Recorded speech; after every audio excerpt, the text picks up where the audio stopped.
Hello everyone, welcome back to my YouTube channel. तो आज मैं लाई हूँ आप सभी के लिए एक इम्पॉर्टेंट वीडियो केमिस्ट्री 149 के आपके एक्सप्लेनेशन वीडियो है जो आपके एग्ज़ाम में आने वाला है। जो भी इम्पॉर्टेंट चीज़ें थी, इम्पॉर्टेंट क्वेश्चंस के मैं पहले ही डाल चुकी हूँ, तो जिसने नहीं देखी है वो जाकर देख लें इम्पॉर्टेंट क्वेश्चंस की वीडियो।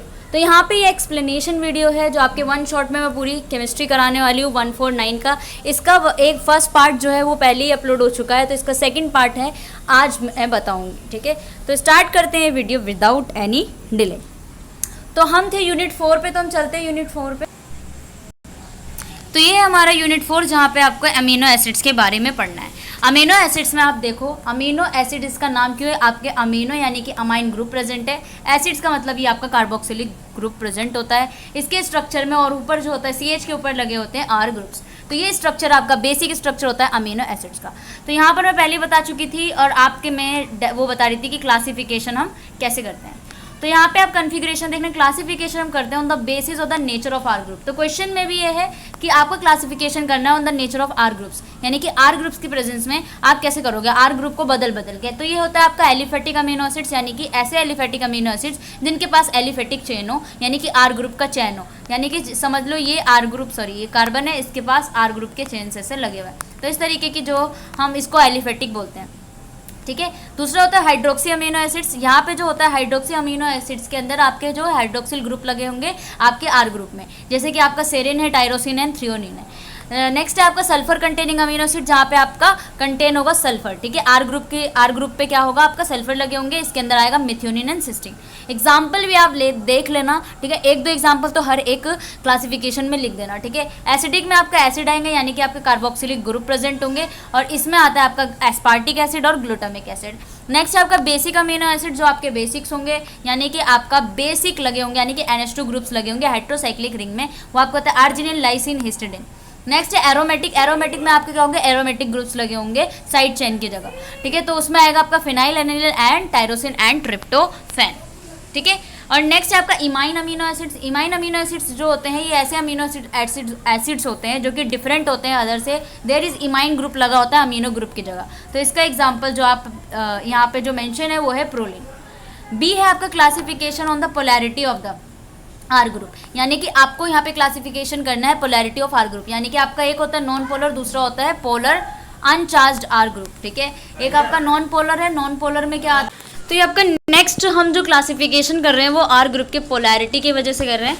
तो यहाँ पे पोलर अनचार्ज आर ग्रुप होंगे, ऐसे ग्रुप जहाँ पे जो पोलर ग्रुप्स लगे होंगे वो भी अनचार्ज। ठीक है, कंटेनिंग हाइड्रोक्सिल एमाइड और सल्फोहाइड्रिल ग्रुप्स लगे होंगे। इसके एग्जाम्पल आप देख लेना, एस्पर्जिन, टायरोसिन एंड ग्लूटामिन जो भी है। नेक्स्ट पोलर जो नेगेटिवली चार्ज लगे होंगे, यानी कि चार्ज पोलर लगे होंगे, और आपके एसिडिक होंगे, जैसे कार्बोक्सिलिक जिनके पास नेगेटिव चार्ज होगा आपके एसिडिक वाले हो गए। पोलर पॉजिटिव में आ गए, जिनके पास पोलर ग्रुप लगे होंगे वो बेसिक होंगे। ठीक है, नेक्स्ट पे चलते हैं, यहाँ पर ये हो गया कंप्लीट। नेक्स्ट पे चलते हैं एसेंशियल और नॉन एसेंशियल अमीनो एसिड्स। ठीक है, एसेंशियल अमीनो एसिड्स ऐसे अमीनो एसिड्स होते हैं जो हमारी बॉडी सिंथेसाइज नहीं करती है। ठीक है, और नॉन एसेंशियल ऐसे होते हैं जो हमारी बॉडी सिंथेसाइज कर देती है। ठीक है, तो यहाँ पे जो हम बात करते हैं कुछ ऐसे एसेंशियल और नॉन एसेंशियल अमीनो एसिड्स की जिसके एग्जाम्पल है। तो यहाँ पे टेबल है आई थिंक सो, तो यहाँ पे हम देख लेते हैं एक सेकेंड इसके एग्जाम्पल कौन कौन से, ताकि आप लोग लिख सकते हो। ठीक है, एसेंशियल एंड नॉन एसेंशियल का। तो यहाँ पे हम बात कर लेते हैं एसेंशियल अमीनो एसिड्स की। तो आप देख सकते हो एसेंशियल अमीनो एसिड्स जो ऐसे अमीनो एसिड्स होते हैं जो हमारी बॉडी सिंथेसाइज नहीं कर पाती है। उसके अंदर जो अमीनो एसिड्स आते हैं leucine, isoleucine, lysine, methionine, phenylalanine, tryptophan and threonine, valine and histidine, ये सारे होते हैं। तो इसको हम लर्न कैसे करें, तो आप याद रखना प्राइवेट टिम हॉल, इससे आप याद रखोगे एसेंशियल अमीनो एसिड। पी से आएगा फिनाइलएलानिन, वी से आएगा वैलिन, टी से ट्राइप्टोफैन, और एक टी से क्या होगा थ्रियोनिन, आई से होगा आइसोल्यूसिन, एम से होगा मिथ्योनिन, एच से होगा हिस्टिडीन, ए से होगा आर्जिनिन, एल से होगा लाइसिन, और एक एल से होगा ल्यूसीन। ठीक है, ये सारे आपके हो गए एसेंशियल अमीनो एसिड्स। बाकी बचे हुए जितने होंगे वो आपके नॉन एसेंशियल अमीनो एसिड्स हो जाएंगे। तो याद रखना पीवीटी यानी कि प्राइवेट टिम होल। ठीक है, सेमी एसेंशियल ऐसे होंगे जब आपकी बॉडी जो कि ऑलवेज रिक्वायर्ड डाइटरी सोर्स, यानी कि ना ही आपकी बॉडी बना पाएगी और ना ही रिक्वायर कर पाएंगे आप सोर्सेज से। ठीक है, डाइटरी सोर्सेज से। यानी सेमी एजेंशियल होंगे, यानी दोनों के बीच का, ठीक है। फिजिकल प्रॉपर्टीज़ पे आ जाते हैं आपका अमीनो एसिड्स की। तो सबसे पहला प्रॉपर्टी आपका ज्विटर आयनिक स्ट्रक्चर। ज्विटर आयनिक स्ट्रक्चर आपका कैसे बनता है ये आप देख लेना। इस तरीके से आपका ज्विटर आयनिक बनता है। ये आपका स्ट्रक्चर है ग्लाइसिन का। ये आपका ग्लाइसिन है अनआयनाइज्ड फॉर्म में और ये आयनाइज्ड फॉर्म में, यानी कि यहाँ पे NH3 प्लस में और यहाँ पे जो आपका H रिलीज कर दिया गया है, ठीक है, आयन्स बनाने के लिए, और इस पर नेगेटिव चार्ज आता है आपका एसिड पे, ठीक है। और यहाँ पे जाके ये एक H इससे जुड़ जाएगा, जिस पे आपका ये इसने क्या किया है, एक्सेप्ट किया है तो प्लस लग जाएगा, और जिसने डोनेट किया है उस पर माइनस लग जाएगा। ओ sorry.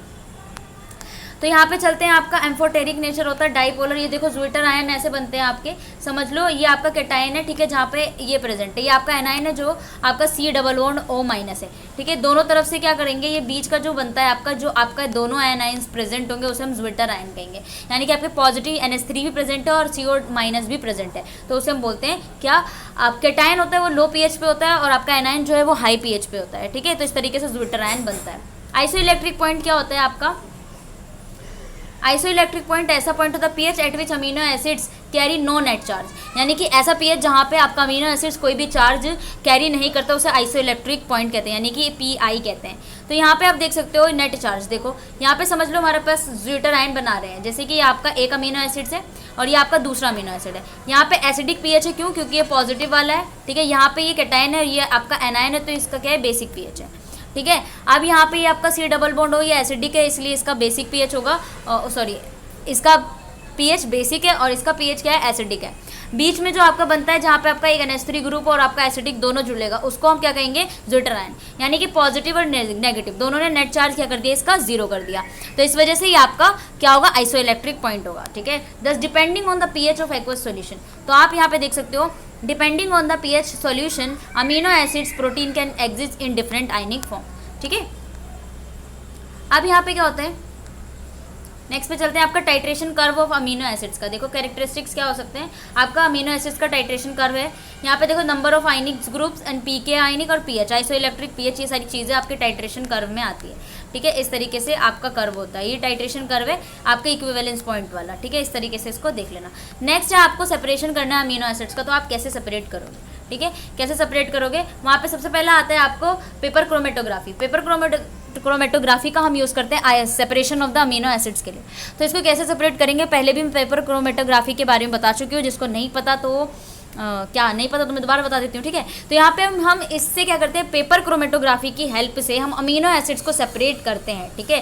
Partition coefficient between water and organic solvent, तो यहाँ पे आपका लिक्विड क्रोमेटोग्राफी होती है। इस तरीके से आप देख सकते हो किस तरीके से, आपको समझ लो आपका जो पेपर है, आपका वॉटमन नंबर पेपर आपको जार के अंदर लिया जाता है, यानी कि जो आपका पेपर है उससे हम लाइन ड्रॉ करते हैं 2 सेंटीमीटर पे, ठीक है। एक हमने वॉटमन नंबर 1 पेपर लिया, ठीक है। जिसने केमिस्ट्री 141 है जिसके पास, उसके लिए तो ईजी है क्योंकि मैं पहले बता चुकी हूँ पेपर क्रोमेटोग्राफी। और जिसने नहीं, जिनके पास 141 नहीं है तो वो क्या करेंगे, तो इसलिए मैं दोबारा बता रही हूँ। आप एक वॉटमन नंबर पेपर 1 लोगे, फिल्टर पेपर होता है ये, ठीक है। आपने एक स्ट्रिप इसकी बना ली, इस स्ट्रिप में आपको क्या करना होता है, ये स्ट्रिप है आपको एक इससे 2 सेंटीमीटर तक एक लाइन खींचनी होती है। उसके बाद आप मिड पॉइंट इसका ऐसे करके करोगे, उसके बाद आप स्पोर्टिंग करोगे। आपको अमीनो एसिड की सेपरेशन करनी है, तो आप यहाँ पे अमीनो एसिड डाल लोगे, ठीक है। आपका कुछ भी अमीनो एसिड्स हो सकते हैं, ठीक है। आपने डाल लिया, यहाँ पे स्पोर्टिंग कर लिया, उसके बाद आप ड्राई करने के लिए छोड़ देते हो। आपको ड्राई करने के बाद क्या करना होता है, एक जार लेना होता है, उसके अंदर आपका सॉल्वेंट होगा, ठीक है। सॉल्वेंट, आपका पेपर जो है वो स्टेशनरी फेज है, आपका सॉल्वेंट जो होगा वो आपका मोबाइल फेज है, यानी कि सॉल्वेंट जो है वो रन करेगा टुवर्ड्स स्टेशनरी फेज। आप क्या करोगे, इस पेपर को इस सॉल्वेंट के अंदर डालोगे, ठीक है। इस सॉल्वेंट के अंदर हमने डाल दिया, और जो सॉल्वेंट है हमें ये ध्यान रखना है कि जो लाइन है उससे नीचे तक ही सॉल्वेंट है, उसके ऊपर तक ना आ जाए, वरना फिर ये डिसेंडिंग में चला जाएगा। तो यहाँ पे असेंडिंग क्रोमेटोग्राफी होती है, यानी कि आपका कैपिलरी एक्शन लगता है तो ऊपर की तरफ चढ़ता है सॉल्वेंट। उसके बाद सॉल्वेंट चढ़ने के बाद आप ये देखोगे कि कहाँ तक सॉल्वेंट रन किया, वहाँ पे हमने एक लाइन खींच लेंगे। समझ लो यहाँ तक आपका सॉल्वेंट रन कर गया, तो आपने ये लाइन आपका 1/3 हो गया। आपको 40 to 45 मिनट के बाद ये आपको रिमूव करनी है स्ट्रिप फ्रॉम द सॉल्यूशन से रिमूव करने के बाद आप देखोगे सॉल्वेंट कहाँ तक रन किया।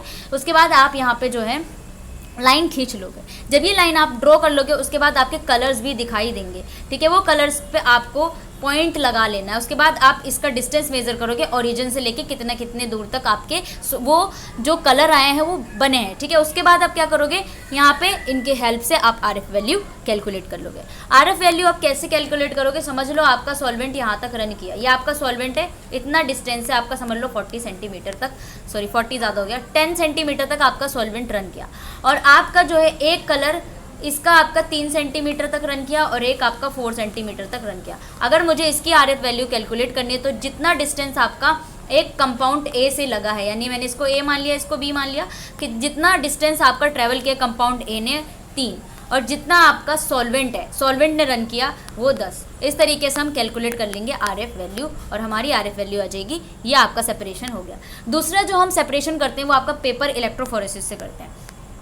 अब यहाँ पे देखो पेपर इलेक्ट्रोफोरेसिस में माइग्रेशन हुआ है, यहाँ पे माइग्रेशन होता है, उसके हिसाब से हम यहाँ पे चेक कर लेते हैं कि आपका जो है कैथोड और एनोड की यहाँ पे रॉड लगा के हम करते हैं कि कैथोड से एनोड इस तरीके से आपका रन करेगा मॉलिक्यूल्स। माइग्रेशन होंगे अमीनो एसिड्स के, उसके बाद हम पता लगा लेंगे कि कौन कौन से अमीनो एसिड प्रेजेंट है, यानी कि सेपरेशन से। और हम जो पेपर क्रोमेटोग्राफी में कर रहे हैं वहाँ से हम पता लगाएंगे कि कलर के हिसाब से कौन से कलर का कौन सा अमीनो एसिड्स है, ठीक है। नेक्स्ट पे चलते हैं आपका पेप्टाइड्स। पेप्टाइड्स क्या होते हैं आपके, पेप्टाइड्स में देखो क्या होता है, 2 और more amino acids are link together to form a condensation product, यानी कि 2 या 2 से अमीनो एसिड्स मिलकर आपके पेप्टाइड्स का फॉर्मेशन करते हैं, यानी कि आपका फॉर्मेशन होता है पेप्टाइड से। यहाँ पे अमाइड लिंकेज होती है, ठीक है, कंडेंसेशन से। अब यहाँ पे आप देख सकते हो किस तरीके से हो रहा है, 2 अमीनो एसिड्स के बीच में ये क्या होता है, हाइड्रोलिसिस होती है, यानी कि यहाँ से वाटर को मैंने रिलीज कर दिया। वाटर को रिलीज करते हुए आपका क्या आएगा, ये पूरा रिलीज हो गया तो C double bond O NH से जुड़ जाएगा और ये पूरा ग्रुप लग जाएगा, यानी कि अमाइन रेसिड्यू और इसको अमीनो एसिड रेसिड्यू दोनों कहेंगे और इस तरीके से जुड़ जाएगा। ये फॉर्मेशन आपका पेप्टाइड होता है। उसके बाद अब हम देखेंगे कि एग्जांपल के लिए अब हमारे पास ये डाईपेप्टाइड भी होते हैं, ट्राईपेप्टाइड भी होते हैं, कई सारे। डाईपेप्टाइड में 2 अमीनो एसिड्स के रेसिड्यू होंगे और ट्राई में 3 होंगे। और अगर बहुत सारे बन रहे हैं, ठीक है, यानी कि 3 अमीनो एसिड्स होंगे तो और 4 होंगे तो टेट्रापेप्टाइड बन जाएगा, ठीक है। उसके बाद अगर बहुत ज़्यादा 10 अमीनो एसिड से ज़्यादा होता तो पॉलीपेप्टाइड बन जाएंगे और ये स्ट्रक्चर आपका हो जाएगा। ये आपका क्या है, टेट्रापेप्टाइड है आपका, ग्लाइसिल, एनालिन, सिरिलिन, लाइसिन, ठीक है, जो भी नाम है इसका आप देख लेना। नेक्स्ट ये स्ट्रक्चर कैसे होता है, आपको पता है कि स्ट्रक्चर आपका पेप्टाइड बॉन्ड का इस तरीके से होता है, ये आप देख लेना। ये स्ट्रक्चर है आपका, ठीक है। C फिर ये अंडरकोर्स है और ये C डबल बॉन्ड O है, C alpha and C alpha यहाँ लगा हुआ और एक H यहाँ लगा हुआ है, ठीक है। नोमेनक्लेचर ऑफ पेप्टाइड का कैसे कहते हैं, देखो, lake hydrogen atom of amino group represent. अब आपको पता है इस तरीके से रिप्रेजेंट करते हैं। एन टर्मिनल जो होता है आपका, जहाँ से स्टार्ट होता है वो आपका एन टर्मिनल होता है, यानी कि अमीनो एसिड्स के जो स्टार्टिंग में हो गया वो एन टर्मिनल है। सी टर्मिनल जहाँ पे एंड हो रही है कार्बोक्सिल ग्रुप वो आपका सी टर्मिनल है। ये आपका अमीनो एसिड जहाँ से स्टार्ट हो रहा है ये आपका क्या है, एन टर्मिनल, ये आपका सी टर्मिनल है, ठीक है। इसके नोमेनक्लेचर आपके जो मैंने बताया था कि ट्राइवियल यानी कि 3 वाला लगाते हैं, ठीक है, इस तरीके से आपका होता है। 2 है तो डाई लगाएंगे, यहाँ पे प्रीफिक्स देख सकते हो, 3 है तो ट्राई लगाएंगे, ठीक है, और 4 है तो tetra, penta, hexa, hepta, octa, nona and deca, ठीक है, आप तो पता ही होगा। आप पेप्टाइड्स को कैसे रिप्रेजेंट करते हो, पेप्टाइड को रिप्रेजेंट करने के लिए अगर अमीनो एसिड्स की चेन दी हुई है ये, तो यहाँ पे ये आपका सी टर्मिनल है, ये आपका एन टर्मिनल है। अगर मुझे एलेनिन, एल विलाइल ग्लाइसिल ल्यूसिन बनाना है तो इस तरीके से आपका स्ट्रक्चर बनेगा, ठीक है। उसके बाद सॉल्यूशन ऑफ, यहाँ पे क्या करना है, सिंथेसिस ऑफ पेप्टाइड्स में आप देख लेना फेस सिंथेसिस कैसे करते हैं। अब यहाँ पे एक प्रोटेक्शन आता है, द लाइट अब facts 3 strategy are follow by peptide synthesis. आपके 3 स्ट्रेटजी है जहाँ पे आप पेप्टाइड सिंथेसिस करते हो। पहला है protecting the amino group and activating the carboxyl group of 1 amino acid and reacting it with other amino acids. सबसे पहले आप अमीनो ग्रुप को प्रोटेक्ट करोगे, उसके बाद कार्बोक्सिल ग्रुप को जो है आप क्या करोगे, एक्टिवेट करोगे एंड रिएक्ट करोगे दूसरे अमीनो एसिड से, ठीक है। अब यहाँ पे बीच में आप देख लेना किस तरीके से पहले प्रोटेक्ट करते हैं उसके बाद रिएक्शन करते हैं। दूसरा आपका है protecting amino group of 1 amino acids and the carboxyl group of other amino acid carrying out the reaction. उसके बाद आप दोनों को प्रोटेक्ट करोगे, अमीनो ग्रुप को भी और amino group of amino acids and carboxyl group of other amino acids, दोनों को प्रोटेक्ट करने के बाद यहाँ से करोगे। थर्ड में आप protecting the amino group activating the carboxyl group of 1 amino acid, उसके बाद सेकेंड अमीनो एसिड से आप प्रोटेक्ट करोगे कार्बोक्सिल ग्रुप को। ये 3 स्ट्रेटजीज में आप यहाँ पे कर सकते हो प्रोटेक्शन और सिंथेसिस ऑफ पेप्टाइड्स। उसके बाद यहाँ पे जो भी प्रोसीजर है उस स्टेप लिखा हुआ है आपका पेप्टाइड सिंथेसिस के लिए। तो यहाँ पे सबसे पहले आप क्या करोगे, प्रोटेक्शन एंड डी प्रोटेक्शन करेंगे अमीनो ग्रुप का। तो प्रोटेक्शन क्यों किया जाता है, ताकि जो है आपको एक डिज़ायर पेप्टाइड मिल सके, ठीक है। डिजायर पेप्टाइड मिलने के लिए आपका प्रोटेक्शन जो किया जाता है वो असाइलेशन किया जाता है आपका अमीनो ग्रुप से, और आप यहाँ पे असाइल क्लोराइड और एनहाइड्रेट की हेल्प से करते हो। तो यहाँ पे प्रोटेक्शन के लिए आप जो यूज़ कर रहे हो TBOC कर रहे हो, यानी कि डाई टर्ट ब्यूटाइल डाइकार्बोनेट, ये जो होता है आपका प्रोटेक्शन के लिए होता है। अब इस तरीके से आपकी रिएक्शन होती है। रिएक्शन के बाद आपका जो डी प्रोटेक्शन होता है, यानी कि रिमूवल ऑफ प्रोटेक्टिंग ग्रुप। अब प्रोटेक्टिंग ग्रुप यानी कि जो आपका प्रोटेक्टिंग ग्रुप है उसको हम रिमूव कर देंगे। आपका ये प्रोटेक्टिंग ग्रुप जो लगा था एलिनिन से, ठीक है, अब यहाँ पे क्या कर रहे हो, आप रिमूव कर रहे हो, यहाँ से आप इसको रिमूव कर दोगे और फिर आपका ये बन जाएगा। फिर आपका protection and D protection of carboxyl group का होगा। उसके बाद हम यहाँ पे कार्बोक्सिल ग्रुप के लिए लगाएंगे, ठीक है, और फिर एक्टिवेट करेंगे कार्बोक्सिल ग्रुप और अमीनो एसिड्स की कपलिंग को। इस तरीके से आपका लगेगा प्रोटेक्शन और डी प्रोटेक्शन में, और फिर यहाँ पे प्रोटेक्शन होकर आपका सिंथेसिस हो जाएगा। तो यहाँ पर जो है आपका एक मैरीफील्ड सॉलिड फेज सिंथेसिस होता है, ये इंपॉर्टेंट है, ये भी मैंने क्वेश्चन में शायद दिया हुआ है, तो आप देख लेना, मैरीफील्ड सॉलिड फेज सिंथेसिस। ये सिंथेसिस किया जाता है एक सिग्निफिकेंट लेंथ के लिए, यानी कि 10 रेसिड्यू लगाए जाते हैं आपका सॉल्यूशन फेज में, ठीक है। कई सारे स्टेप्स के बाद प्रोडक्ट जो होता है वो केयरफुली प्यूरिफाइड किया जाता है और प्रिवेंट किया जाता है अनवांटेड क्रॉस रिएक्शन। तो ये सारे अनवांटेड क्रॉस रिएक्शंस को जो है वो रिमूव कर दिया जाता है इस फेज में।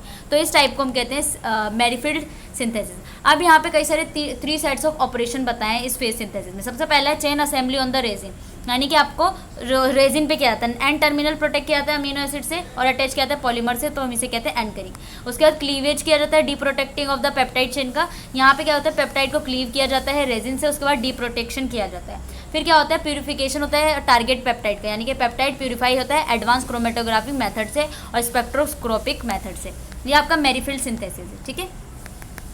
नेक्स्ट पे चलते हैं, determination of amino acid sequence. आप कैसे डिटरमाइन करोगे, उसके लिए आपके पास 3 मेथड है। ये मेथड्स भी मैंने बताया, एक होता है सेंगर्स मेथड, ठीक है। सेंगर्स मेथड में क्या होता है कि आपके 3 स्टेज लगाए जाते हैं इसमें, sequencing of amino acids in insulin में किया जाता है सीक्वेंसिंग। तो यहाँ पे सेंगर्स ने आपके 3 स्टेप बताया। अमीनो, देखो सबसे पहला जो स्टेप है वो ये होता है कि amino terminal of amino acid is label और डेरिवेटिव्स विद फ्लोरीबेंजीन, यानी कि FDNB से आप लेबल करते हो जो अमीनो टर्मिनल होता है आपका, कॉमनली कॉल्ड सेंगर्स रिएजेंट, जिसे हम सेंगर्स रिएजेंट कहते हैं, वो आपका होता है फ्लोरो डाइनाइट्रोबेंजीन। नेक्स्ट है लेबल और derivatize peptide is subjected to acid HCl से हाइड्रोलाइज करवाते हो, ठीक है। थर्ड है आपका लेबल, जो आपका लेबल्ड है ना डेरिवेटाइज अमीनो एसिड है, उसको आइडेंटिफाई करते हो कैरेक्टरिस्टिक माइग्रेशन रेट से। आप थिन लेयर क्रोमेटोग्राफी और इलेक्ट्रोफोरेसिस से उससे कराते हो, ठीक है। तो ये सेंगर्स मेथड है। यहाँ पे आप देख लेना सेंगर्स मेथड को कैसे किया जाता है। इससे आप रिएक्शन कराते हो सबसे पहले जो आपका सेंगर्स रिएजेंट है, ठीक है। उसके बाद हाइड्रोलिसिस होती है, आप देख लेना एसिड हाइड्रोलिसिस करने के बाद यहाँ पे आपका DNP डेरिवेटिव एंड टर्मिनल में होता है। नेक्स्ट जो मेथड है वो आपका डेंजाइल मेथड। इसमें क्या होता है, मोर सेंसिटिव मेथड है ये सेंगर्स मेथड से भी। यहाँ पे रिएक्शन जो होता है टर्मिनल ग्रुप ऑफ प्रोटीन का डेंजाइल क्लोराइड से किया जाता है और फिर आपको एंड डेरिवेटिव मिलता है, ठीक है। जैसे कि ये रिएक्शन दी हुई है यार, बहुत रिएक्शंस हैं, ठीक है। उसके बाद आपका एडमेंट डिग्रेडेशन, ये इंपॉर्टेंट है तो इसको पढ़ के जाना है। यहाँ पे सीक्वेंशियल डिटर्मिनेशन क्या आता है अमीनो एसिड रेसिड्यू का। यहाँ पे जो रिएक्शन है वो आप देख लेना, और यहाँ पे लिक्विड क्रोमेटोग्राफी का यूज़ किया जाता है, HPLC का यूज़ किया जाता है। और यहाँ पे जो आपका माइल्ड एल्कलाइन, यानी कि जो आपका फिनाइल आइसोथियोसाइनेट है उसकी रिएक्शन कराई जाती है अमीनो से। फिर उसके बाद माइल्ड एल्कलाइन कंडीशन में pH 9 होता है, ऐसे करा जाता है। फिर एनहाइड्रस HF से रिएक्ट करा के ये बनाया जाता है थायोजोलिनॉन, ठीक है। फिर एक्वस H+ डाल के आपका जो लास्ट में बनता है वो PTH होता है, अमीनो एसिड फिनाइल थियोहाइड्रोडेंटिन। नेक्स्ट आपका जो पेप्टाइड्स की बायोलॉजिकल इंपॉर्टेंस होगी, तो सबसे पहले आता है ऑक्सीटोसिन। ऑक्सीटोसिन तो आपको पता है कि पेप्टाइड हार्मोन है और 9 अमीनो एसिड्स लगे होते हैं। ऑक्सीटोसिन का क्या होता है, बर्थ एंड लैक्टेशन में सबसे इंपॉर्टेंट हेल्पफुल होता है। इंसुलिन जो होता है आपका पेप्टाइड हार्मोन है, आइलेट ऑफ लैंगरहैंस से निकलता है एंडोक्राइन ऑफ द पैनक्रियाज से, ठीक है, बीटा चेन में लगे होते हैं। उसके बाद इंसुलिन के स्ट्रक्चर में आ जाते हैं। सबसे पहला है आपका ग्लूटाथियोन, ये आप देख लेना ट्राइपेप्टाइड होते हैं, ठीक है। और ये क्या करते हैं, involve transport of amino acid trace elements, ठीक है। उसके बाद स्ट्रक्चरल ये स्ट्रक्चर है इसका ग्लूटाथियोनिन। और आपके इंसुलिन में एक होता है ब्रेडिकाइनिन, दूसरा होता है ब्रेडिकाइनिन, ये ब्रेडिकाइनिन को ऐसे लिखते हैं, और कैलेडिन 1 और 2 यहाँ पे लगे होते हैं। और फिर उसके बाद तीसरा होता है आपका मसल रिलैक्सेशन में हेल्पफुल होते हैं वो आपके, और आपका ग्रामीसिडिन S जो होते हैं ये लगे होते हैं, ये broad spectrum antibiotic activity show करते हैं, ठीक है। इस तरीके से आपका स्ट्रक्चर फंक्शन बायोलॉजिकल एक्टिविटी, ये ग्लूकागॉन दिया हुआ है, ये सारे दिए हुए हैं, ठीक है। डन है ये चैप्टर। नेक्स्ट पे चलते हैं। नेक्स्ट है आपका प्रोटीन, यानी कि 6। प्रोटीन क्या होते हैं आपके, जब आपकी लॉन्ग अमीनो एसिड्स, ठीक है, protein are long chain of amino acid जहाँ पे 50 से 200 लगे होते हैं एक साथ पेप्टाइड बॉन्ड के साथ। Naturally occurring polypeptide molecular weight जो होता है मोर देन 5000 होता है, उसे हम जनरली प्रोटीन्स कहते हैं। ठीक है, ये प्रोटीन से आपकी क्लासिफिकेशन कैसे की गई, आपकी क्लासिफिकेशन की गई on the base of the solubility and shape of the end the nature. और तीसरा है आपका chemical composition and biological function. तो आपकी सॉल्युबिलिटी के अकॉर्डिंग कैसे क्लासीफाई किया गया वो हम देखेंगे। पहले है आपका देखेंगे कि किस किस चीज़ों में सॉल्युबल है आपका protein. Soluble in water and salt solution वो आपका एल्ब्यूमिन है। Soluble in salt solution were sparingly soluble in water वो आपका ग्लोब्यूलिन है। सॉल्युबल इन 70 to 80% इथेनॉल लेकिन rich in proline amino acids वो आपका प्रोटामिन्स है। एंड यहाँ पे लास्ट जो है वो आपका न्यूक्लियो प्रोटीन है जो कि सॉल्युबल होता है आपके सॉल्ट सॉल्यूशन, वो आपके हिस्टोन। उसके बाद शेप के अकॉर्डिंग हम देख लेते हैं, एक होता है फिब्रस एंड दूसरा होता है ग्लोब्यूलर। ये आपको पॉलीपेप्टाइड चेन से बने होते हैं, लॉन्ग फिलामेंट्स लगे होते हैं। ठीक है, कोलाजन जो होता है इसका एग्जांपल होता है। ग्लोब्यूलर प्रोटीन्स ऐसे होते हैं जो स्फेरिकल ग्लोब्यूलर स्ट्रक्चर रखते हैं जिसे हम स्फेरोप्रोटीन्स भी कहते हैं। ये इसका एग्जाम्पल में आपका लाइसोजाइम एल्ब्यूमिन एंड ग्लोब्यूलिन आ जाएगा, ये इनके स्ट्रक्चर है। नेक्स्ट उसके बाद केमिकल कंपोजिशन के बेस पर देखेंगे। आपका सिंपल प्रोटीन्स होता है जिसे होमोप्रोटीन्स कहते हैं, कॉन्जुगेटेड जिसे हेट्रोप्रोटीन्स कहते हैं। यहाँ पे प्रोस्थेटिक ग्रुप लगे होते हैं, हेलो और एपोप्रोटीन लगे होते हैं। ठीक है, जो आपके क्या है कॉन्जुगेटेड। प्रोस्थेटिक ग्रुप क्या क्या लगे होते हैं। और तीसरा होता है आपका डिराइव्ड। ड्राइव में क्या होता है, action of different physical and chemical like heat acid में अलग अलग करते हैं। नेटिव प्रोटीन्स भी हम इसे कहते हैं। ठीक है, प्राइमरी एंड सेकेंडरी भी इनके टाइप्स होते हैं। अब बेस्ड ऑन बायोलॉजिकल फंक्शन के बेस पे हमने स्ट्रक्चरल प्रोटीन जो आपके एंजाइम्स है, रेगुलेटरी प्रोटीन्स, ठीक है, रेगुलेटरी प्रोटीन्स जो आपके हार्मोन्स आते हैं लाइक इंसुलिन, ग्लूकागोन, TSH। ठीक है, ट्रांसपोर्ट प्रोटीन जो आपका ट्रांसपोर्ट प्रोटीन्स में हेल्प करेंगे, यानी कि ऑर्गेनिक इनऑर्गेनिक स्मॉल मॉलिक्यूल को ब्लड स्ट्रीम में लाएंगे। स्टोरेज प्रोटीन जो आपका स्टोर करते हैं ऑर्गेनिक इनऑर्गेनिक मॉलिक्यूल्स के, जैसे कि फेरेटिन। ठीक है, और नेक्स्ट है आपका प्रोटेक्टिव और डिफेंस वाले। ठीक है, प्रोटेक्टिव और डिफेंस वाले प्रोटीन एंटीबायोटिक्स और इम्यूनोग्लोबिन हो गए। ठीक है, इस तरीके से। उसके बाद प्रॉपर्टीज़ देखेंगे, प्रोटीन्स की क्या क्या प्रॉपर्टीज़ होती है। आप देख लेना यहाँ पे सबसे पहला physical and chemical behaviour, molecular weight की बात करते हैं। मॉलिक्यूलर वेट आपका 50 से 25,000 मोर अमीनो एसिड्स। ठीक है, एम्फोटेरिक नेचर शो करता है, यानी कि आपका ये आयनाइजेबल होते हैं एसिड में भी, बेस में भी, या भी कैटाइनिक भी होते हैं अनाइनिक, तो इसको हम ज्विटराइनिक स्ट्रक्चर कहते हैं। सॉल्युबिलिटी हम देखते हैं प्रोटीन के डिपेंड करते हैं अमीनो एसिड रेसिड्यू पे, जो भी प्रेजेंस हो आपके सरफेस से, वो कैसे सॉल्वेंट से इंटरेक्ट कर रहा है, उस तरीके से हम देखेंगे कि इसकी सॉल्युबिलिटी क्या है। ठीक है, नेक्स्ट पे चलते हैं आपके प्रेसिपिटेशन, यानी कि कुछ ऐसे रिएक्शन जो प्रेसिपिटेट कर जाए।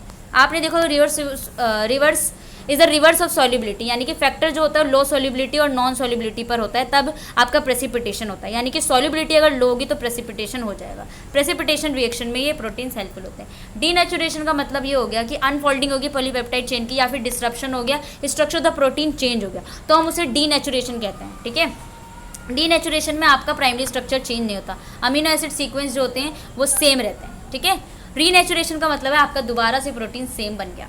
कलर रिएक्शंस में जो होंगे आपके प्रोटीन्स जो होंगे, अमीनो एसिड जो होंगे, ठीक है, all proteins are not made from the same set of amino acid से नहीं बने होते, अलग अलग कलर रिएक्शन शो करते हैं। ठीक है, जैसे कि आप यहाँ पे देख सकते हो ब्यूरेट में क्या होता है, रिएक्शन टेस्ट में आपका रिएजेंट ये डला हुआ, कलर ऐसा आता है, रिएक्शन साइट ये है, रिमार्क रेड, ब्लू, वायलेट। मिलेंस में इस तरीके से होता है। निनहाइड्रेट में कैसे होता है, निनहाइड्रेट में कैसे रिएक्ट करेंगे आपके नाइट्रोप्रोसाइड एंड ये, और जेंथ्रोप्रोटिक में कैसे होगा। ठीक है, स्ट्रक्चर ऑर्गेनाइजेशन ऑफ प्रोटीन आपका प्राइमरी स्ट्रक्चर होता है। प्राइमरी स्ट्रक्चर में आप देख सकते हो कि यहाँ पे पॉलीमर और डिफरेंट अमीनो एसिड्स लगे होते हैं जिसे हम पॉलीपेप्टाइड चेन कहते हैं। आपका प्राइमरी स्ट्रक्चर को इस तरीके से दिखता है, आपका सीक्वेंस में ऐसे अमीनो एसिड्स लगे होंगे।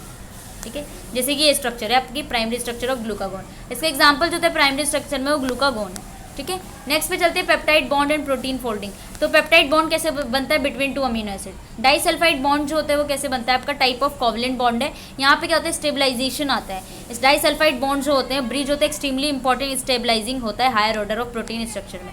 इस तरीके से आपका दो पॉलीपेप्टाइड चेन के बीच में इस तरीके से बनते हैं। वीक नॉन कोवलेंट इंट्रैक्शन देख लेना आप, टाइप ऑफ इंट्रैक्शन आपका देखो इसमें दिया हुआ इलेक्ट्रोस्टैटिक, हाइड्रोजन वैंडरवाल, हाइड्रोफोबिक, डाइसल्फाइड। ठीक है, अब यहाँ पे जो होता है आपका इलेक्ट्रोस्टैटिक्स बॉन्ड्स होते हैं, ऐसे bond the attractive force generate by proximity such charges of polypeptide chain, यानी कि आपके चार्जेस जो होते हैं पॉलीपेप्टाइड चेन में इंट्रैक्शन करेंगे, इसे हम इलेक्ट्रोसाइटिक बॉन्ड कहेंगे। इसको हम आयनिक बॉन्ड या फिर सॉल्ट ब्रिजेस भी कहते हैं। नेक्स्ट आपका वंडरवाल फोर्स है, आपका वीक इंट्रैक्शन होता है प्रोटीन फोल्डिंग में, उसको हम वंडरवाल डिस्पर्शन फोर्स कहेंगे। ठीक है, नेक्स्ट है हाइड्रोजन बॉन्ड। हाइड्रोजन बॉन्ड जो होता है एक इलेक्ट्रोस्टैटिक इंट्रैक्शन होता है between hydrogen atom covalently electronegative atom से बॉन्ड कर रहे होते हैं, चाहे ऑक्सीजन और नाइट्रोजन और सल्फर से। ठीक है, इस तरीके से ये आपका हाइड्रोजन बॉन्ड हो गया।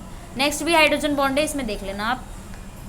हाइड्रोफोबिक इंटरेक्शन का मतलब होता है what is contribution towards stabilizing protein, ठीक है, ये हो गया हाइड्रोफोबिक इंटरेक्शन। नेक्स्ट पे चलते हैं, द हाइड्रोफोबिक इंटरेक्शन यहाँ पे दिया हुआ है play a significant role maintaining folded protein, जो आपका फोल्डेड प्रोटीन है उसमें जो होता है एक सिग्निफिकेंट रोल प्ले करता है आपका, ठीक है, मेंटेन करता है उस फोल्डेड प्रोटीन स्ट्रक्चर को। नो ट्रू बॉन्ड्स इसमें होते नहीं है कोई भी बॉन्ड्स, ठीक है। सेकेंडरी स्ट्रक्चर आपका क्या होता है, सेकेंडरी स्ट्रक्चर आपके ऐसे स्ट्रक्चर होते हैं जहाँ पे आपके अमीनो एसिड्स लगे हुए हैं, और ये दो टाइप का होता है, एक होता है अल्फा हेलिक्स, दूसरा होता है बीटा प्लेटेड।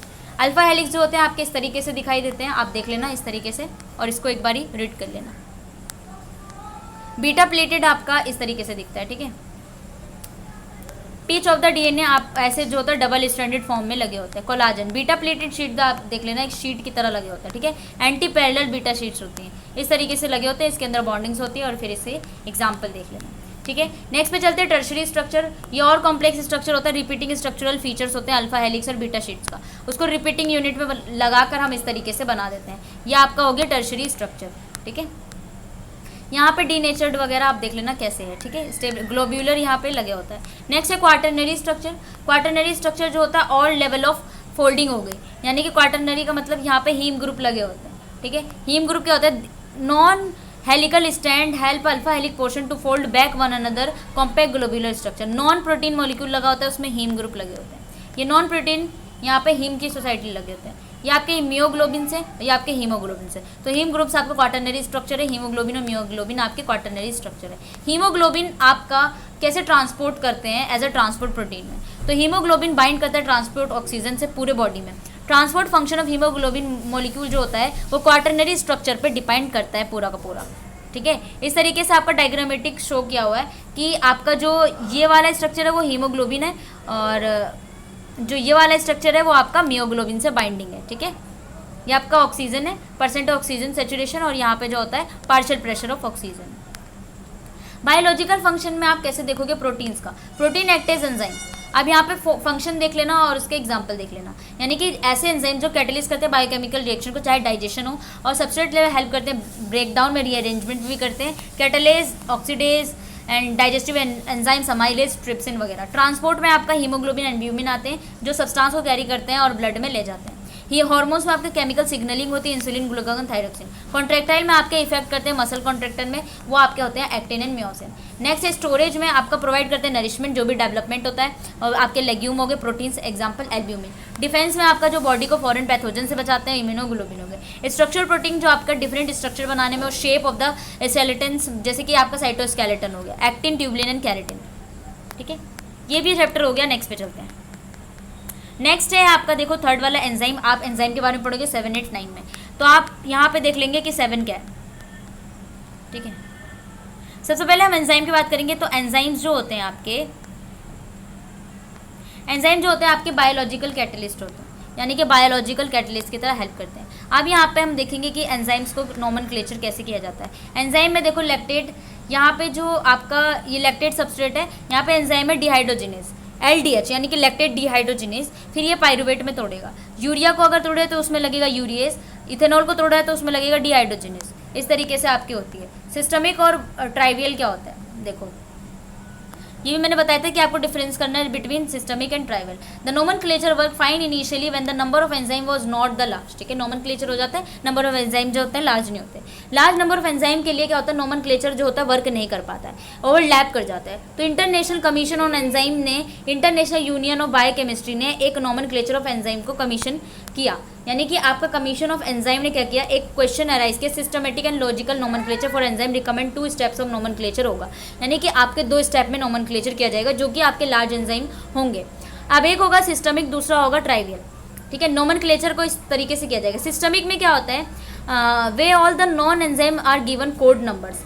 अब ऐसे कि एंजाइम को कोड नंबर, यानी कि यहाँ पे जो एंजाइम है उनको कोड नंबर दिया जाएगा उनके क्लासेस और सब क्लासेस के अकॉर्डिंग, और फिर कलेक्ट किया जाएगा लिस्ट में, उसमें एंजाइम लिस्ट में, ठीक है, जो कि कॉमन होगा सबके लिए, जैसे कि नोमेनक्लेचर दिया जाता है। कोड नंबर जो कि रिकमेंड करे जाएंगे। अब यहाँ पे देखो एंजाइम को असाइन किया गया, 4 पार्ट में इसको डिवाइड किया हुआ है, यानी कि पहला नंबर जो होगा आपका वो टाइप ऑफ रिएक्शन कैटेलाइज पे डिपेंड करेगा, ठीक है। जो जिस टाइप का रिएक्शन कर रहे हैं, वो हाइड्रोलाइज कर रहे हैं, रिडक्शन कर रहे हैं, ठीक है, ट्रांसडक्शन कर रहे हैं, ट्रांसफर कर रहे हैं, ठीक है, इस तरीके से। सेकंड नंबर जो है आपका दिया जाएगा सब क्लास से, यानी कि सबस्ट्रेट पे पार्टिसिपेट कैसे कर रहे हैं और जो बॉन्ड अटैक में। तीसरा नंबर जो दिया जाएगा आपको सब का सब क्लास दिया जाएगा, सब क्लास, ठीक है। फोर्थ नंबर आपका दिया जाएगा serial number of the enzyme का, ठीक है। इस तरीके से आपका होगा, जैसे इसके एग्जांपल दिया हुआ है आपको लैक्टेट डिहाइड्रोजिनेज का आपका 11127, ठीक है। एंड फॉर हेक्सोकाइनेज का आपका दिया हुआ 27110, ठीक है। तो आप यहाँ पे देख लेना।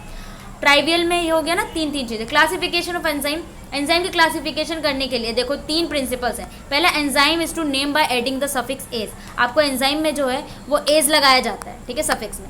Chemical reaction catalyse specific for enzyme, it form the basic classification naming the enzyme. Third, आपका एंजाइम को क्लासिफाई किया जाता है on the type of a reaction catalyse, ठीक है। अब जैसे आपका ये पहला है क्लासिफिकेशन में ऑक्सीडो रिडक्टेज, इसका एग्जांपल है आपका NADS ऑक्सीडो रिडक्टेज, यानी कि ऑक्सीडेशन हो रहा है। ट्रांसफरेज यानी कि ट्रांसफर हो रहा है, यहाँ पे हेक्सो 6 फॉस्फेट। दूसरा हाइड्रोलेज यानी कि हाइड्रोलेज कर रहा है, यहाँ पे आएगा पैनक्रेटिक लाइटेज। तीसरा है आपका लियाजेज, लियाजेज में आता है आपका ये इस तरीके से फ्रक्टोज बिसफॉस्फेट एल्डोलेज। नेक्स्ट आपका आइसोमेरेज, आइसोमेरेज में है आपका ये एंजाइम, इसको आप देख लेना। नेक्स्ट पे चलते हैं, ठीक है। जनरल कैरेक्टरिस्टिक्स क्या हो सकते हैं एंजाइम के, ठीक है। आप मेरी फील्ड केमिकल नेचर देख लेना जो एंजाइम का होता है। सबसे पहले जो होता है केमिकल नेचर में हम देखेंगे कि एपो एंजाइम क्या है, कोफैक्टर क्या है। आपका एपो एंजाइम लगा होता है, कोफैक्टर लगे होते हैं, ठीक है। तो एपो एंजाइम आपका प्रोटीन पार्ट होता है एंजाइम का, तो उसे एपो एंजाइम कहते हैं। आपका कोफैक्टर जो होता है वो होता है non protein part of the enzyme, ठीक है। इसके अंदर जैसे आपका मैग्नीशियम +2 जिंक, ये कॉम्प्लेक्स लगे होते हैं ऑर्गेनिक मॉलिक्यूल के। इस तरीके से आपका जो होता है इंटरेक्शन होता है आपका। हेलो एंजाइम क्या होता है, combination of apo enzyme and cofactor, उसे हम बोलते हैं हेलो एंजाइम। अब कुछ एक्टिवेटर्स लगे होते हैं, जैसे कि आप देखना कोफैक्टर के साथ अब वहाँ पे कई सारे मेटल आयंस लगे होते हैं, इस तरीके से होगा।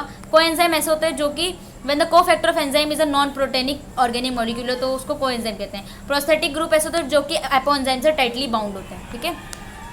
सबस्ट्रेट क्या होते हैं, केमिकल सब्सटेंस, ये भी सब्सटेंस जो कि कैटेलाइज करने में हेल्प करते हैं। एक्टिव साइट्स वो होते हैं जहाँ पे आके आपका एंजाइम जुड़ता है। बाइंडिंग ग्रुप्स क्या होते हैं, एक्टिव एसिड साइड्स चेन में लगे होते हैं, यानी कि फ्यू अमीनो एसिड्स होते हैं एक्टिव साइड्स पे लगे होते हैं, ठीक है। कैटेलिटिक एफिशिएंसी यानी कि आपके एंजाइम्स होंगे एज अ कैटलिस्ट काम करेंगे। तो यहाँ पे जैसे कि आपका CO2 एंड वाटर, तो कार्बोनिक एनहाइड्रेस जो आपका कैटलिस्ट की तरह यूज़ करता है रेड ब्लड सेल्स में। हाइड्रोजन पेरोक्साइड जो है आपके इस तरीके से पेरोक्सीडेज, ये आएंगे आपके कैटेलिटिक एक्टिविटी करने के लिए, ठीक है। अब यहाँ पे देख सकते हो आपको कुछ सबस्ट्रेट्स हैं और कुछ कैटलिस्ट जो है यहाँ पे काम किए जाएंगे। और जो टर्नओवर नंबर क्या होता है, catalytic efficiency of enzyme express, आपकी कैटेलिटिक एफिशिएंसी, यानी कि आप देखोगे कि कितनी एफिशिएंसी हो रही है कैटलिस्ट की, तो उसे टर्नओवर नंबर कहते हैं। पता नहीं गली में क्या हो गया है, गली वालों को गोली मारो ऐसे ही चिल्लाते हैं।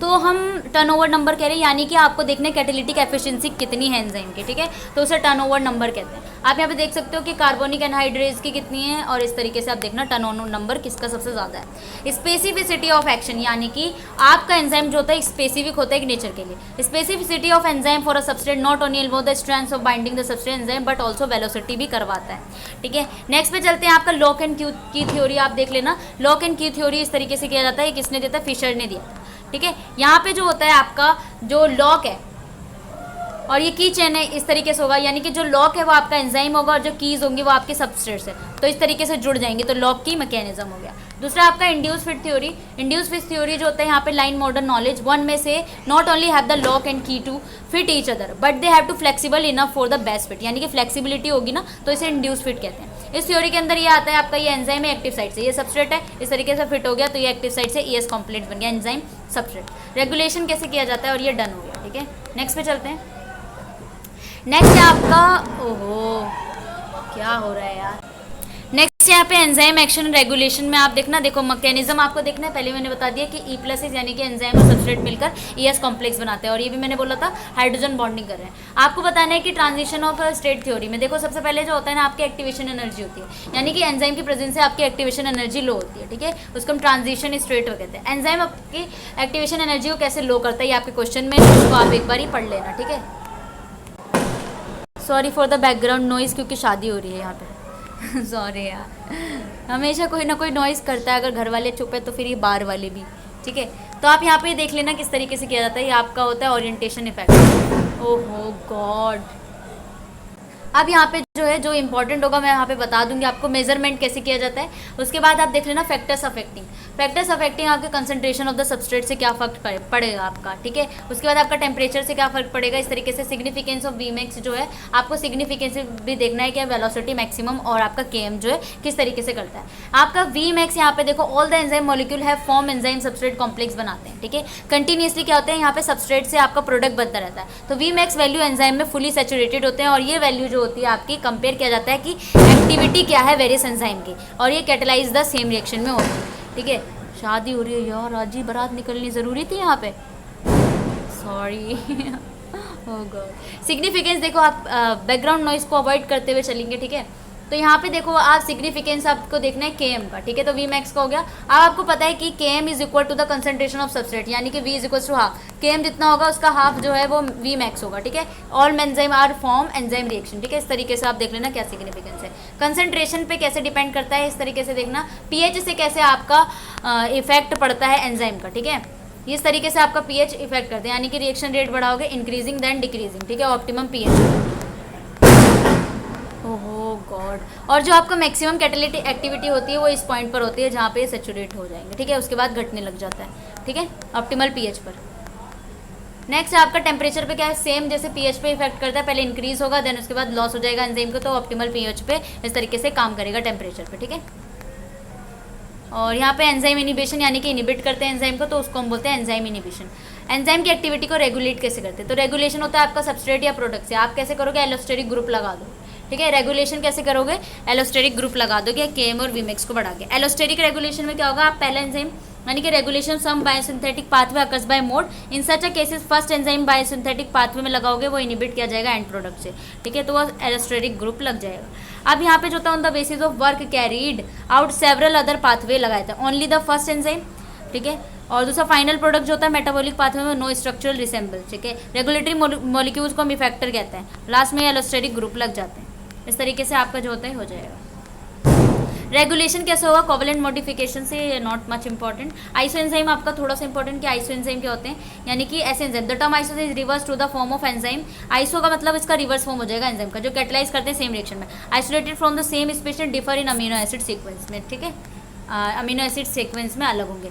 एंजाइम का क्या रोल है आपके एंजाइम हेल्थ साइंस में, तो आपका देखो एंजाइमोलॉजी कहेंगे यानी कि हम पढ़ रहे हैं। हेल्थ साइंस में देखो कैसे लगोगे, आप इसको देख लेना मेडिकल डायग्नोसिस में कैसे हेल्पफुल करते हैं। यानी लैक्टेट डिहाइड्रोजन का हम हार्ट स्केलेटल मसल डैमेज में यूज़ कर रहे हैं। एल्कलाइन फॉस्फेटेज का आपका लिवर एंड बोन डिसीज में कर रहे हैं। Serum glutamate oxaloacetate transaminase इसका हम हार्ट एंड लिवर डिसीज में कर रहे हैं। और इसका जो कर रहे हैं सीके का वो हम कहें माइकार्डियल इन्फेक्शन में कर रहे हैं। एसिड फॉस्फेटेज को आप कैंसर और प्रोस्टेट में कर रहे हैं। अल्फा माइलेज का पेनक्रेटाइज में कर रहे हैं। इस तरीके से आपका जो होता है बायोलॉजिकल फंक्शन कर जाएगा, ठीक है। और ये डन हो जाता है, ठीक है ना। नेक्स्ट पे चलते हैं। ओह माय गॉड यार, ये बाराती तो बुलन को भगाना पड़ेगा मुझे, शांत हो जाएंगे। तो यहाँ पे आपको एंजाइम एंड ड्रग एक्शन करना है, ठीक है। अब यहाँ पे नेक्स्ट पे आ जाते हैं कॉमन टर्म्स जो आपको पता होना चाहिए। यहाँ पे देख लेना डोसेज फॉर्म एंड ऑल, और यहाँ पे जो है मेडिसिन एंड ड्रग्स के बारे में आपको पता लगाना है। तो मोस्ट इंपॉर्टेंट चीज़ जो है ना यहाँ पे ज़्यादा वो है आपका difference between drug and medicine. आपको ड्रग का मतलब क्या है, ड्रग जो होता है ड्राइव हुआ ग्रीक वर्ड जिसका मतलब फार्माकोन, जिसका मतलब है ड्रग। वर्ड मेडिसिन जो आपका लैटिन से ड्राइव हुआ जिसका मेडिकस का मतलब हील करना, यू कैन हील मी, ठीक है। फिजिशियन और हीलिंग, ठीक है, यानी कि हम मेडिसिन देके हील कर रहे हैं, ठीक है, सुकून। ड्रग जो होते हैं कैसे एनी केमिकल सब्सटेंस होते हैं जो एक्ट करते हैं लिविंग बॉडी पर और फिजियोलॉजिकल प्रोसेस को करते हैं और प्रिवेंशन डायग्नोसिस कंट्रोल के लिए यूज़ किया जाता है। मेडिसिन जो होता है ड्रग हैविंग डेफिनेट डोज दिया जाता है और फिर प्रिवेंशन डायग्नोसिस कंट्रोल किया जाता है किसी भी डिसीज में। इस तरीके से आप देख लेना, यहाँ पे पूरी टेबल है, ठीक है।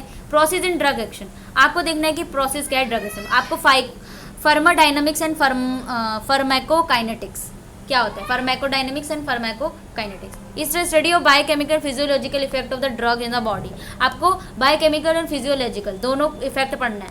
यहाँ पे जो पढ़ना है determine the rapidity of concentration of drug in a body duration, यानी कि कितनी यहाँ की रैपिडिटी होती है, ठीक है।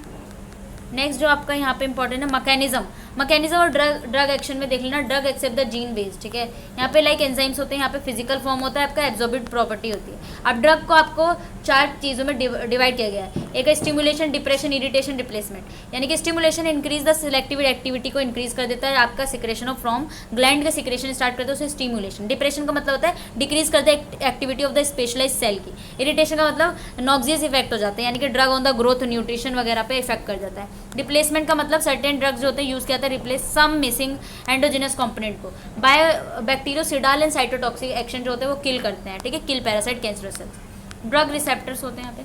अब आप 2-3 टर्म्स एक बार देख लेना, एगोनिस्ट, इनवर्स और एंटागोनिस्ट पार्शियल। जब आपका ड्रग बाइंड करता है रिसेप्टर से और प्रोड्यूस करता है effector similar to the physiological signal, तो आपका एगोनिस्ट है। इनवर्स का मतलब जो इसका उल्टा काम करे। एंटागोनिस्ट का मतलब ड्रग प्रिवेंट करता है एक्शन ऑफ एगोनिस्ट, उसे एंटागोनिस्ट कहते हैं। पार्शियल का मतलब होता है एक्टिवेट करता है रिसेप्टर को, प्रोड्यूस करता है सब मैक्सिमल इफेक्ट को, ठीक है, लेकिन एंटागोनिस्ट एक्शन को फुल रहने देता है। अब यहाँ पे टेबल है जो देख लेना, 4 टाइप ऑफ रिसेप्टर्स होते हैं आपके। यहाँ पे देख लेना 4 टाइप के receptor, type 1, type 2, type 3, type 4, ठीक है। आपका टाइप 1 जो है उसमें बोलते हैं लिगेंड गेटेड आयन चैनल्स, ठीक है। टाइप 2 होते हैं प्रोटीन कपल्ड रिसेप्टर, और थर्ड होता है एंजाइम लिंक्ड रिसेप्टर, फोर्थ होता है न्यूक्लियर रिसेप्टर, ठीक है। ड्रग रिसेप्टर थ्योरी एक बार देख लेना, आपका ड्रग रिसेप्टर थ्योरी, वंडरवॉल, हाइड्रोप, ये सारे बॉन्ड्स लगते हैं।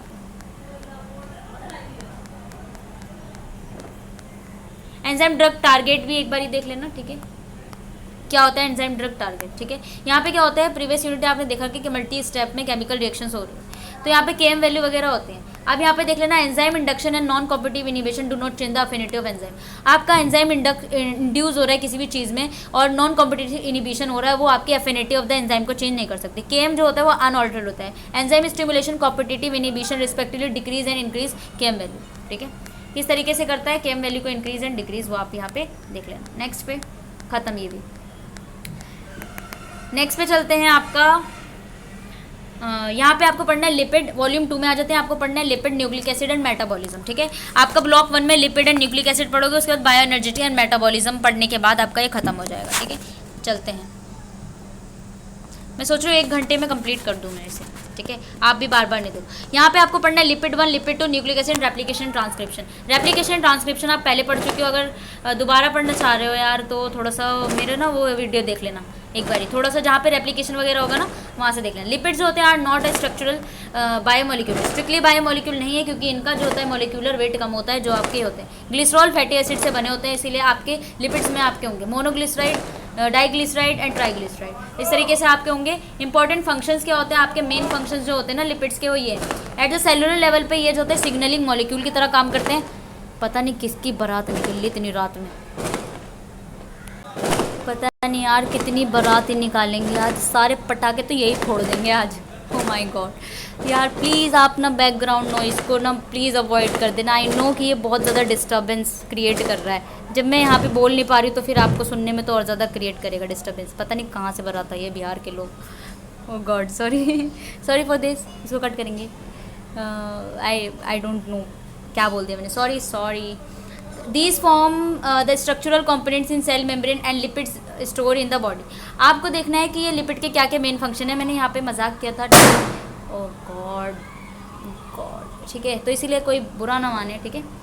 क्लासिफिकेशन कैसे करेंगे, यहाँ पे आपको क्लासिफिकेशन करना है। देखो लिपिड्स का स्ट्रक्चरल एंड फंक्शनल, आपके 2 ये नहीं मानेंगे यार, आज दुल्हन को लेके जाएंगे सीधा।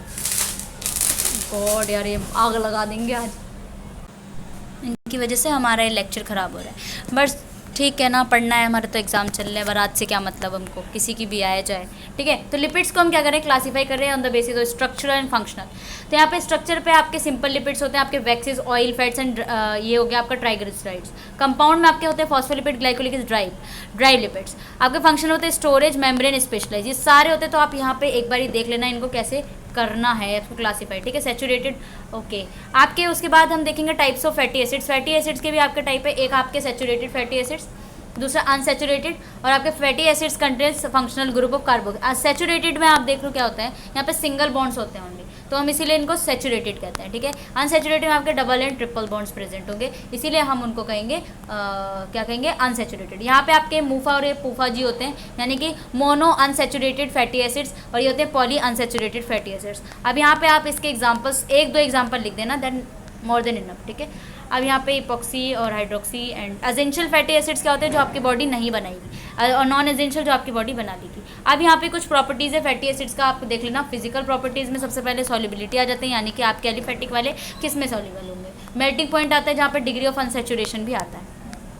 लेंथ ऑफ चेन, आयनाइजेशन, ऐसे केमिकल प्रॉपर्टीज़ में आप देख लेना क्या क्या होता है। Chemical reactions of fatty acid जहाँ पे आपका मेजर रिएक्शन होता है एस्टेरिफिकेशन, हाइड्रोजनेशन एंड हेलोजनेशन और ऑक्सीडेशन। एस्टेरिफिकेशन कैसे होता है, देखो मैंने एसिड लिया, आपका ये एसिड है, आपका एल्कोहल है, मिलकर एस्टर बनाते हैं। हाइड्रोजनेशन में क्या होता है, आपका अनसैचुरेटेड फैटी एसिड का मतलब होता है एडिशन ऑफ हाइड्रोजन।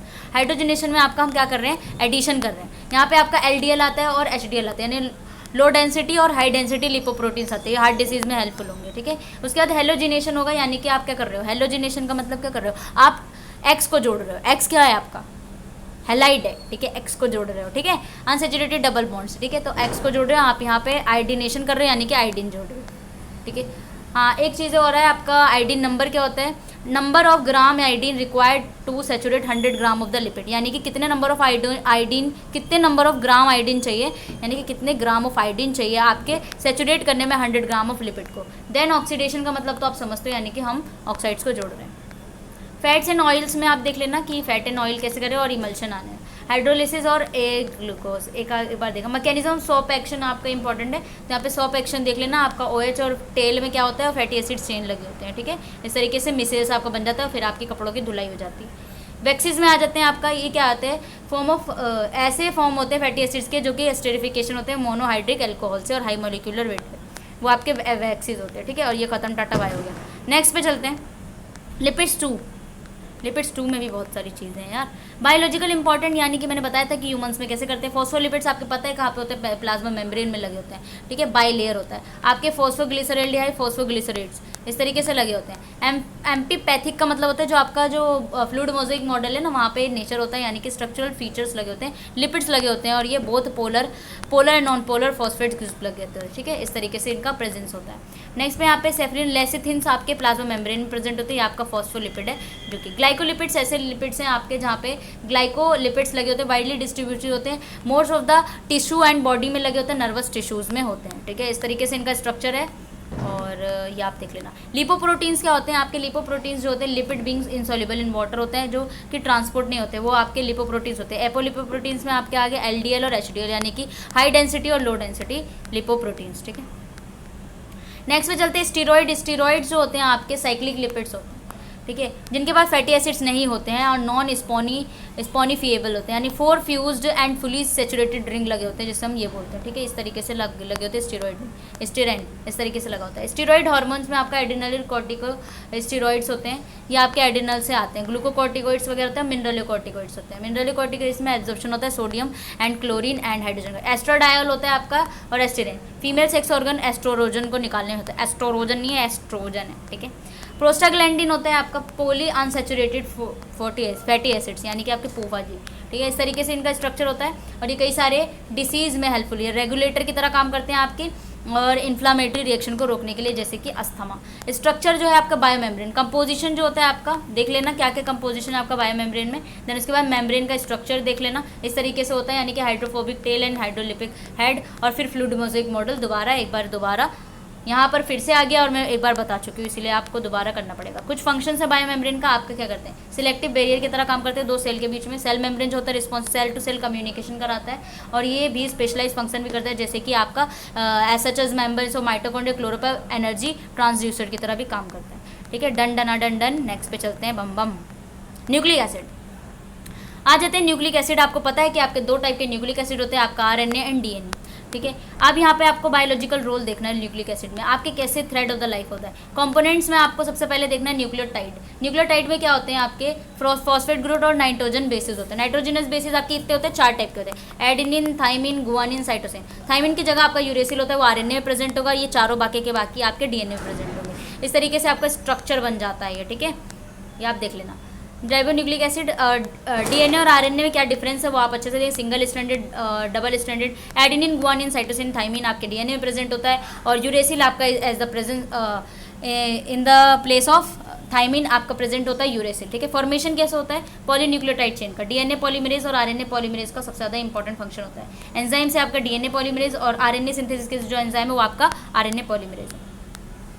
डीऑक्सीराइबो यानी डीएनए के बारे में पढ़ेंगे। तो डीएनए में आपको पता है कि क्या होता है, यहाँ पे 4 होते हैं, ठीक है। वाटसन एंड क्रिक का मॉडल जो है दिया हुआ था उन्होंने। यहाँ पे ट्विस्टेड राइट हैंडेड फैशन में आपका ये स्ट्रक्चर प्रेजेंट होता है, double helix model of Watson and Crick, ठीक है। यहाँ पे डबल हेलिक्स मॉडल दिया गया था, ठीक है। अब यहाँ पे आप देख लेना कि आपके डीएनए जो होता है एक ए फॉर्म होता है, एक बी फॉर्म होता है, एक सी फॉर्म होता है, इस तरीके से, यानी कि बेस पेयर्स यहाँ पे 11 एवरेज में होते हैं। आप ये टेबल पढ़ना और इसको रफा दफा करना। हेलिक्स टाइप यानी कि ए बी सी जेड, ठीक है। बेस पेयर्स इतने इतने लगे होते हैं, रोटेशन इतना है, वर्टिकल इतना है। राइट हैंडेड कौन सा है, लेफ्ट हैंडेड कौन सा है, वो आप देख लेना, बस जेड फॉर्म, और खत्म, टाटा बाई कर देना।